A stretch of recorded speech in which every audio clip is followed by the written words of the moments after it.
নিঃশব্দে পেরিয়ে গেলাম অমর কথাশিল্পী শরৎচন্দ্র চট্টোপাধ্যায়ের 146তম জন্মবার্ষিকী। আমরা সার্ধশতবর্ষ থেকে আর ঠিক 4 বছর দূরে আছি। আমাদের হুগলি জেলার সুসন্তান এই সাহিত্যিক শরৎচন্দ্র চট্টোপাধ্যায়, যিনি খুব সহজ ভাষায় পল্লী সমাজের চিত্র অঙ্কন করে গেছেন এবং তদানীন্তন সময়ে নারী জাতির দুর্দশা দুর্ভোগের কথা তার লেখনীর মাধ্যমে আমাদের কাছে পৌঁছে দিয়েছেন, তাকে নিয়েই আজকে আমার গল্প স্যারের আসর। ছেলের সারা শব্দ না পেয়ে আদরের সুরে মা ডাকলেন, ন্যাড়া ও ন্যাড়া, খাবি আয় বাবা। তবু উত্তর নেই। রান্নাঘরে ন্যাড়াকে পাওয়া গেল না, গোয়াল ঘরেও না। রেগে গিয়ে স্বামীকে বললেন, হ্যাঁ গা, নিজে তো বেশ খেয়ে দে, এখন ওই ছাইপাস নভেলগুলো পড়ছো, আর ওদিকে ছেলেটা না খেয়ে পাড়ায় টোটো করে ঘুরে বেড়াচ্ছে, সেদিকে কি খেয়াল আছে? বাবা অবশ্য হাসি মুখে বললেন, যাবে আর কোথায় ভুবন, দেখো ও হয়তো এই রায়েদের আমবাগানে ফড়িং ধরছে। সত্যিই তাই, আমবাগানে সুন্দর একটা ফড়িং ধরতে গিয়ে পাখা ভেঙে ফেলেছে বাউন্ডুলে ছেলে, তাই তার মন খারাপ। অবশেষে বাবার কথায় ফড়িংটাকে বাগানে রেখেই বাড়ির পথে ফেরে ন্যাড়া, আর প্রতিজ্ঞা করে, আমি একটাও ফড়িং বাক্সে রাখবো না, সব উড়িয়ে দেব। বাবা অবাক হন, সামান্য একটা ফড়িংয়ের জন্যে কি কাঁদতে আছে রে? তবে বালক ওরফে শরৎচন্দ্রের লেখাপড়ার প্রতি কোনো আগ্রহ ছিল না।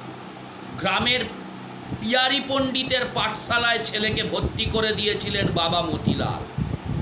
ছেলের সেখানে না যাওয়ার কারণটা যে ঠিক কী সেটা বুঝতে পারতেন না তিনি। একদিনের কথোপকথন ছিল এই রকম, ন্যাড়া, পাঠশালায় যাস না কেন? ভালো লাগে না যে। না পড়লে বড় হবি কি করে? পড়লে বুঝি বড় হওয়া যায়? হ্যাঁ রে হ্যাঁ। তারপরে শরৎ পাঠশালায় গেল, তাতে গোল বাড়ল। কীরকম? দুষ্টুমিতে অতিষ্ঠ করে তুলল পিয়ারি পণ্ডিতকে। একদিন পাঠশালায় নতুন ছেলে ভর্তি হয়েছে, শরৎ তার কাছে জানতে চাইল সে লিখতে পারে কি না। জবাবে না শুনে, তবে দে তোর লেখা লিখে দি বলে স্লেটে বড় বড় অক্ষরে লিখল, তুই একটা গাধা। তারপর হঠাৎ হেঁচে তন্দ্রাচ্ছন্ন পণ্ডিতকে জাগিয়ে তুলল। তার চোখে পড়ল নতুন ছেলেটির ওপরে। কি ছাঁদের আঁক করছিস দেখি? স্লেট হাতে নিয়ে এই চিৎকার। বলি, হ্যাঁ রে ছুঁচো মুখ, তুই একটা গাধা। তার মানে কি রে উল্লোক? কেন লিখেছিস জবাব দে। ছেলেটি কাঁপতে কাঁপতে শরতের দিকে তাকায়। আমবাগানে পলায়ন বিনা আর তার কোনো উপায় রইল না। সন্ধে বাড়ি ফিরে বই নিয়ে বসত না শরৎ, ভালো লাগতো না। ঠাকুমার কাছে রামায়ণ মহাভারতের গল্প শুনতে পছন্দ করত, আর একসময় আশ্চর্য হয়ে বাবার লেখার ঘরে গিয়ে বসত। মোটা খাতায় মতিলালের সুন্দর হস্তাক্ষর দেখে জানতে চাইতো সেগুলো কি। মতিলাল বলতেন, আগে বড় হ, তারপর সব বুঝবি। অবশেষে সে বাবার কাছ থেকে উত্তর আদায় করেই ছাড়ে, ওগুলো নাটক। আসলে মতিলালের পরিবারের আর্থিক অবস্থা একেবারেই ভালো ছিল না। তার মধ্যেই যাত্রাপালা লেখার কাজ চলত, কাজেই পাড়া প্রতিবেশীর ব্যঙ্গ জুটত। পিয়ারি পণ্ডিতের পাঠশালা থেকে ছাড়িয়ে শরৎকে ভর্তি করা হলো সিদ্ধেশ্বর ভট্টাচার্যের নতুন বাংলা স্কুলে। কিন্তু অর্থকষ্ট বাড়তে থাকায় অবশেষে হুগলির পাট চুকিয়ে 1886 সালে সপরিবার ভাগলপুরে শ্বশুরবাড়ি চলে গেলেন মতিলাল। সেখানে সবাই জানে শরৎ খুব ভালো ছেলে। ছাত্রবৃত্তি স্কুলের 2য় শ্রেণীতে ভর্তিও করে দেওয়া হলো তাকে। কিন্তু এতদিন সে এতই কম শিখেছে যে অকুল পাথারে পড়ল। শরতের একটা গুণ, জেদ ছিল 16 আনা। সহপাঠীদের চেয়ে পিছিয়ে থাকার অগৌরব সহ্য হলো না। লেখাপড়ায় ভালো হয়ে উঠল দুরন্ত বালক। মামা বাড়িতে দারুণ গল্পের আসর বসত, তাতেও আগ্রহ ভরে যোগ দিল সে। একদিন শরতের মাসিমা কুসুমকামিনী দেবী কপালকুণ্ডলা পড়ছেন। হঠাৎ শরতের প্রশ্ন, নবকুমারকে কাপালিক কেটে ফেলবে? তারপরে নিজেই বলে, কেটে ফেললেই তো গল্প শেষ হয়ে যাবে, ও কাটবে না। দেবানন্দপুরের সঙ্গ ছাড়ার পর অনেকটাই বদলে যায় শরৎ। সেটা বুঝতে পেরে খুশি হয়ে মা ভুবনমোহিনী ও স্বামীকে বলেন, সরো আজকাল কি শান্ত হয়েছে। 1887 সালে ছাত্রবৃত্তি পরীক্ষায় পাশ করে স্থানীয় ইংরেজি স্কুলের 7ম শ্রেণীতে ভর্তি হয় সে। প্রথম বছর বার্ষিক পরীক্ষায় প্রথম স্থান তো পেয়ে যায় একেবারে ডবল প্রমোশন। খেলাধুলার দুষ্টুমির বদলে মন আকৃষ্ট হয় স্বাস্থ্য চর্চার দিকে। যেমন ভাবা তেমনই কাজ, কয়েকজন সঙ্গীকে নিয়ে তৈরি করে ফেলে স্বাস্থ্য চর্চার দল। বেশ কিছুদিন শ্বশুরবাড়িতে কাটানোর পরে আত্মীয়দের মধ্যে গোলযোগ বাঁধতে শুরু করায় সপরিবারে পৈতৃক ভিটেতে ফিরতে হয় মতিলালকে। 1889 সালে শরৎ আবার ফেরে দেবানন্দপুরে। লেখাপড়া চলতে থাকে হুগলি ব্রাঞ্চ স্কুলে। পুরনো বন্ধুবান্ধব ফের জুটে যেতেই থিয়েটারের নেশা চেপে বসে। গ্রামের জমিদার নবগোপাল দত্ত মুন্সির পুত্র অতুল চন্দ্র খুব ভালোবাসতেন শরৎকে। তাকে মাঝে মাঝে কলকাতায় এনে থিয়েটার দেখিয়ে বলতেন, অভিনয়ের বিষয়বস্তু গল্পের মতো করে লিখতে পারলে পুরস্কার দেবে। শরৎ লিখত এবং পুরস্কারও আদায় করত। শরতের কাব্যপ্রীতির সঙ্গেই পাল্লা দিয়ে বাড়তে থাকে সাংসারিক অনটন। 1894 ফের ভাগলপুরেই ফিরতে হয় মতিলালদের। শরতের সাহিত্যপ্রেম নিয়ে বাল্যস্মৃতিতে পাওয়া যায় 2টি ঘটনা। লিখছেন, এই সময় বাবার দেরাজ থেকে বের করলাম হরিদাসের গুপ্তকথা, আর বেরুলো ভবানী পাঠক। গুরুজনদের দোষ দিতে পারি নে, স্কুলের পাঠ্য তো নয়, ওগুলো বদ ছেলের পাঠ্যপুস্তক। তাই পড়বার ঠাঁই নিতে হলো আমাকে বাড়ির গোয়াল ঘরে। সেখানে আমি পড়ি আর তারা শোনে। আর এক জায়গায় তিনি বলছেন, পিতার নিকট হইতে অস্থির স্বভাব ও গভীর সাহিত্যানুরাগ ব্যতীত আমি উত্তরাধিকার সূত্রে আর কিছুই পাইনি। কিন্তু এখনও মনে আছে, ছোটবেলায় তার অসমাপ্ত লেখাগুলি নিয়ে ঘন্টার পর ঘন্টা কাটিয়ে দিয়েছিলাম। কেন তিনি এইগুলি শেষ করে যাননি, এই বলে কত দুঃখই না করেছি। অসমাপ্ত অংশগুলি কি হতে পারে ভাবতে ভাবতে আমার অনেক বিনিদ্র রজনী কেটে গেছে। এবার তেজনারায়ণ জুবিলি কলেজিয়েট স্কুল, আবার ভাগলপুরের পুরনো বন্ধুরা। শরৎ যে পরিবারে বড় হচ্ছিল সেখানে উকিল হওয়াটাই জীবনের লক্ষ্য। অতএব প্রবেশিকা পরীক্ষায় উত্তীর্ণ হয়ে এফএ পড়া শুরু হলো। আলাপ হলো রাজেন্দ্রনাথ মজুমদারের সঙ্গে। এই রাজুই হলো শ্রীকান্তরিন্দ্রনাথ। নির্জন গড়ের ধারে বসে মনের আনন্দে বাঁশি বাজাতো রাজু। আকৃষ্ট হয়েছিল শরৎ। মুড়ি ওড়ানো, তামাক খাওয়া, গান বাজনা, রাজুর সঙ্গে হঠাৎ হঠাৎ নিরুদ্দেশ হয়ে যাওয়া, আবার ফিরে আসা, একসঙ্গে নৈশ অভিযানে, জেলে ডিঙিতে মাছ চুরি, যাত্রা থিয়েটারের মহড়া, চলতে লাগলো বন্ধুত্ব যাপন। 1895 সালে প্রয়াত হলেন শরতের মা ভুবনমোহিনী। বিহবল মতিলাল শ্বশুরবাড়ি ছেড়ে বাসা বাঁধলেন খঞ্জরপুর গ্রামে। সেখানেই আবার সমবয়সীদের নিয়ে সাহিত্য চক্র গড়ে তুলল শরৎ। চলতে লাগলো লেখালেখি। সেখানেই একদিন পঠিত হলো অভিমান গল্পটি। সাহিত্যের ভূত এমনভাবেই ঘাড়ে চেপে বসলো যে এফএ পরীক্ষা ফল ভালো হলো না। পরিবারের মুখের দিকে তাকিয়েও চিরদিনের মতো কলেজের পাঠ চুকিয়ে সাহিত্য জগতেই আশ্রয় করে নিল শরৎ। শুরু হলো কুঁড়ি সাহিত্যিক নামে এক সাহিত্য সভা। বার হতে লাগলো হাতে লেখা পত্রিকা ছায়া। তবে সাহিত্য করে সংসার চলে না, চললও না। জমিদার শিবশঙ্কর সাউকে ধরে তার রাজবনেলি স্টেটে একটা চাকরি জোটানো গেল, তবে টেকানো গেল না। বাবার সঙ্গে মন কষাকষি হলো, বাড়ি ছাড়লো ছেলে। ঘুরতে ঘুরতে হাজির মুজফ্ফরপুরে ভারতবর্ষ পত্রিকার অন্যতম কর্ণধার প্রমথনাথ ভট্টাচার্যের কলমে। একদিন সন্ধ্যার সময় ক্লাবে তাদের দলবল মিলিত হলেন। এমন সময় গেরুয়া বসনধারী এক তরুণ সন্ন্যাসী এসে পরিষ্কার হিন্দি ভাষায় সবিনয়ে লিখবার সরঞ্জাম প্রার্থনা করলেন। দেহাতি ছদ্মবেশে ধরা পড়ল, পরিচয় মিলল শ্রী শরৎচন্দ্র চট্টোপাধ্যায়। এদিকে অনুরূপা দেবীর লেখা থেকে জানা যায় যে সময়ে নিরুদ্দিষ্ট শরতের খাতা থেকে একের পর এক গল্প উদ্ধার হয়েছে। এগুলো বোঝা, অনুপমার প্রেম, বামুন ঠাকুর, কোরেল গ্রাম, চন্দ্রনাথ, বরদিদি। মুজাফ্ফরপুরে বসেই ব্রহ্মদৈত্য নামে এক উপন্যাস লেখা শুরু করে শরৎ। এখানে আলাপ হয় মহাদেব সাউ নামে এক জমিদারের সঙ্গে। শ্রীকান্তর কুমার সাহেব তিনি, সেই মহাদেব সাউই হলো শ্রীকান্তর কুমার সাহেব। অবশেষে 1903 পিতৃবিয়োগের খবর শুনে খঞ্জরপুরে ফেরে শরৎ। তখন একটা কাজের বড়ই দরকার। কলকাতায় মামা উপেন্দ্রনাথ গঙ্গোপাধ্যায়ের কাছে হাজির হয় শরৎ। উপেন্দ্রনাথের ভাই লালমোহনের কোর্টের কাগজপত্র, দলিলের অনুবাদের কাজ মেলে। তবে কলম কি আর থামে? ভাগলপুরের যোগেশচন্দ্র মজুমদারের লেখা থেকে জানা যায় তিনি 1309 সালে বাংলার একবার কুন্তলিন পুরস্কার প্রতিযোগিতায় তাহার মাতুল সুরেন্দ্রনাথের নামে রচনা পাঠাইয়া প্রথম স্থান অধিকার করেন। গল্পটির নাম ছিল মন্দির। আসলে শরৎ নিজের নামে কিছু প্রকাশ করিতে একান্তই অনিচ্ছুক ছিল। এদিকে মাত্র 30 টাকা বেতনে কাজ করতে শরতের তখন আপত্তি। উপেন্দ্রনাথের কাছে কিছু টাকা ধার চায় সে। বলে, এখানে থাকতে আমার মন চাইছে না। উপিন, রেঙ্গুনে নাকি ভাগ্য ফেরে। রেঙ্গুন তার ঠিক অচেনাও নয়। মাসিমা সেখানে থাকতেন।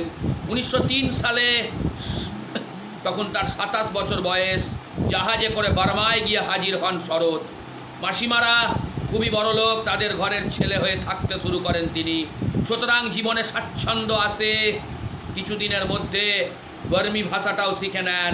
অকস্মাৎ মাসিমার স্বামী উকিল অঘরবাবু প্রয়াত হয়। তার রেঙ্গুনের পাট চুকিয়ে চলে যান কলকাতা।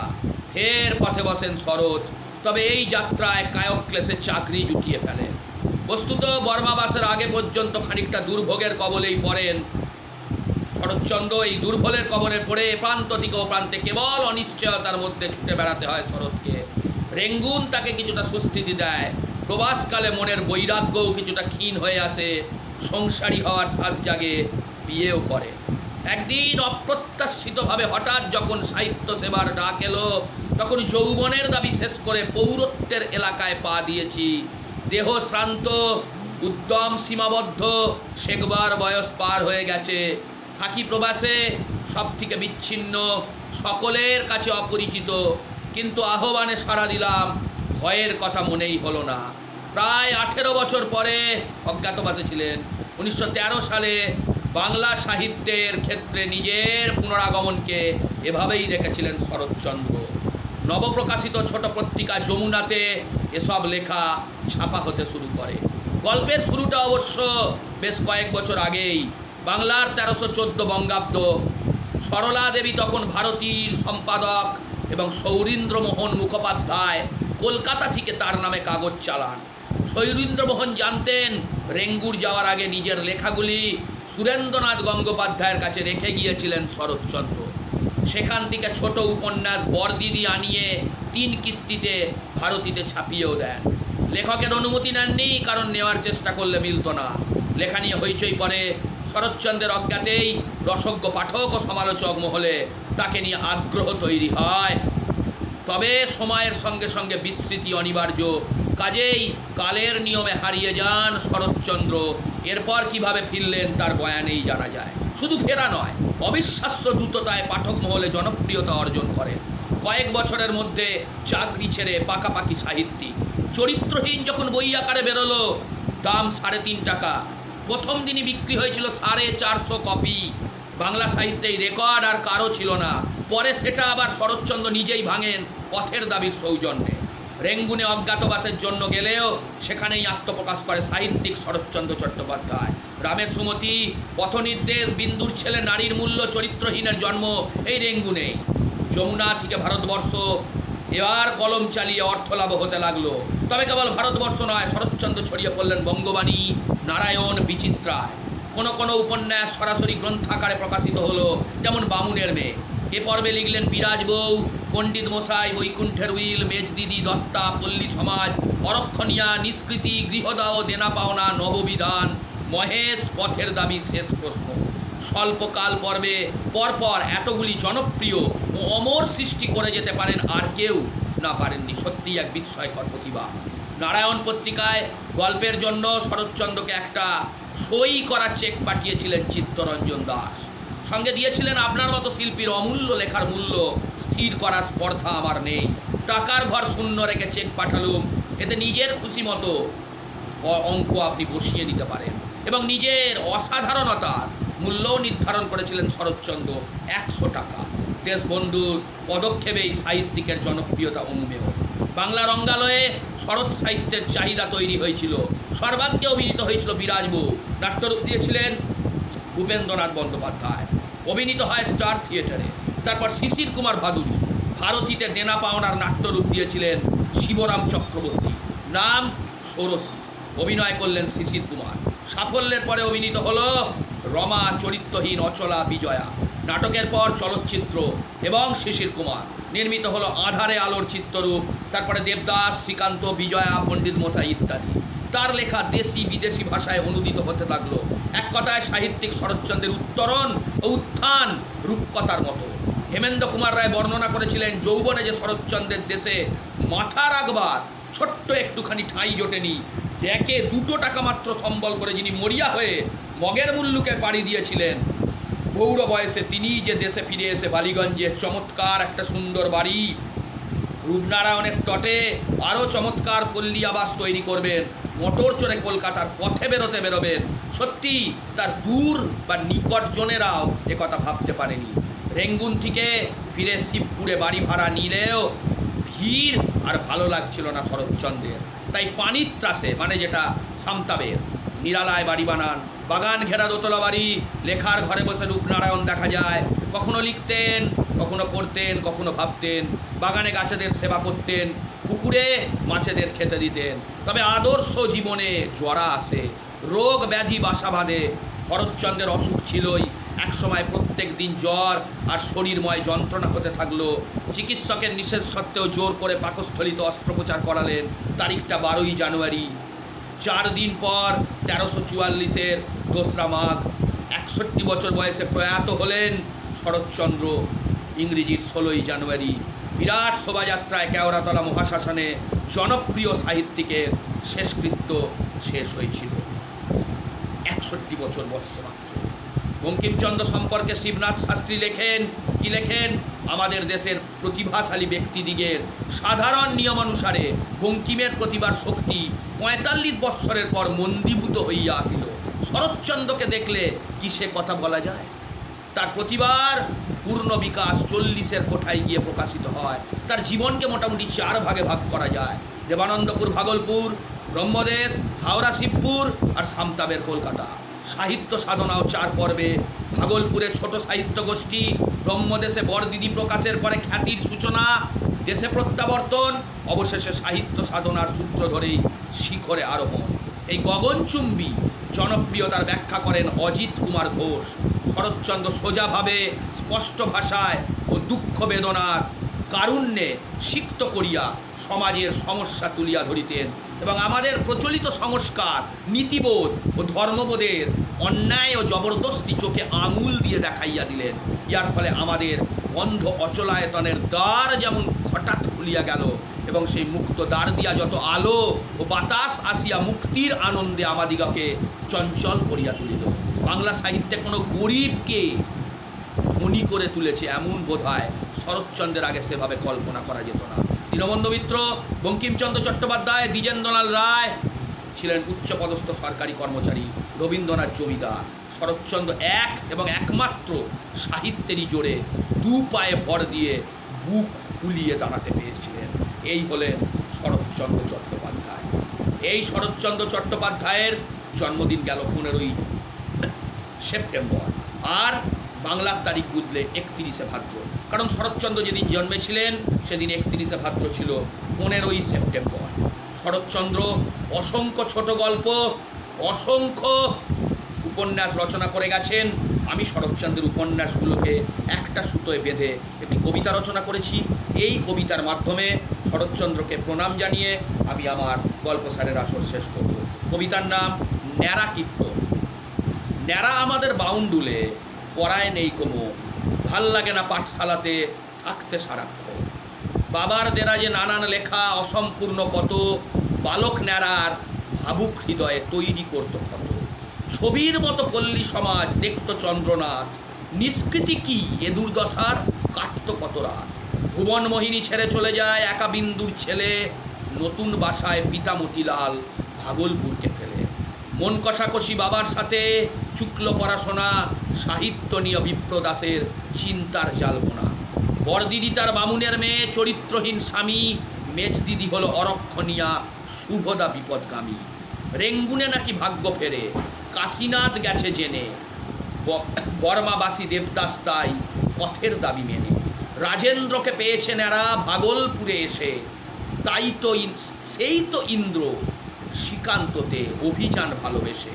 বিরাজ বউ এলো জীবনে, লেখায় পড়ল ছেদ, শান্ত দেহ উদ্যমে ফাটা পৌরত্বের মেদ।